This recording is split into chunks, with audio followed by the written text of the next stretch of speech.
क्या हो रहा है अफशी? अरे आप आ गई, बैठिए। आज हम लोग यहीं चाय पियेंगे। क्यों, कोई खास बात है आज? नहीं तो मौसम इतना अच्छा हो रहा था इसलिए। अच्छा, आप बैठिए, मैं अभी आती हूँ।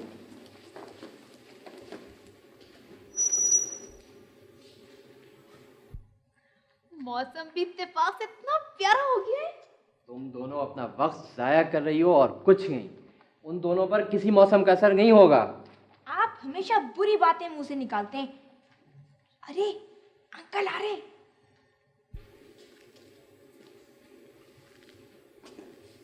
हेलो। आइए। ये और सबला कहाँ है? पता नहीं, अफशी कह रही थी आज चाय यहीं पियेंगे, मौसम बहुत अच्छा है। भी इन बच्चों को भी अजीब अजीब सूझती है। अच्छी खासी तो ठंड है यहाँ। जी हाँ। अब कोई बीमार वगैरह पड़ जाएगा तो और मुसीबत होगी। जी हाँ, कह रही थी मौसम बहुत अच्छा है और चांद भी निकला हुआ है। चांद? नहीं, चांद का और चाय से क्या ताल्लुक? जी हाँ, आते। चाय पीजिएगा। शुक्रिया, प्लीज। कुछ बात बनी? हाँ हाँ, काफी खुश है, चारों तरफ देख भी रहे और कुछ कह भी तो रहे। अरे वीना ने तो कॉफियां भी रख दी हैं। और वो चाय बना रही है अंकल के लिए, पता है। और अंकल उन्हें केक दे रहे हैं। अरे अंकल हंस भी तो रहे और वीना भी तो हंस रही है। माशाल्लाह माशाल्लाह। मगर अब तो दोनों ही चुप हो गए। हाँ, अब तो कोई बात ही नहीं कर रहे। शायद दिल में सोच रहे हैं कि क्या बात करें। आपका स्कूल वगैरह तो ठीक ठाक चल रहा है ना? जी हाँ। बच्चे तंग वगैरह तो नहीं करते? जी नहीं, तंग तो नहीं करते।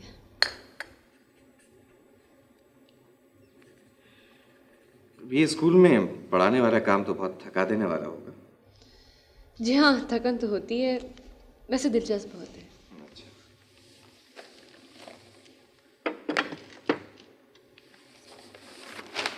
तो ये जो आप कॉपियाँ चेक कर रही हैं, ये काम भी बहुत ही बोर होगा। जी शुरू शुरू में तो बोर लगता है, मेरे ख्याल से बाद में आदत हो जाएगी। रीना, आप खुश तो हैं ना? जी हाँ।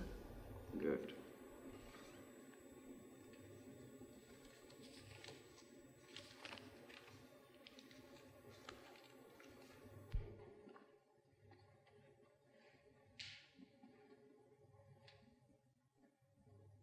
क्या हाल है अब? पता नहीं, अरे बातें तो संजीदगी से कर रहे हैं, हो सकता है कि कुछ मतलब। कुछ नहीं हो सकता जी। निहायत बोर किस्म की बातें कर रहे हैं। चेहरे से ही लग रहा है। मैं पहले ही कह रहा था, तुम दोनों बिल्कुल अपना टाइम वेस्ट कर रही हो। ये दोनों नामुमकिन है। लो, वो लगी कॉफियां जांचने। हद होती है बोरियत की भी।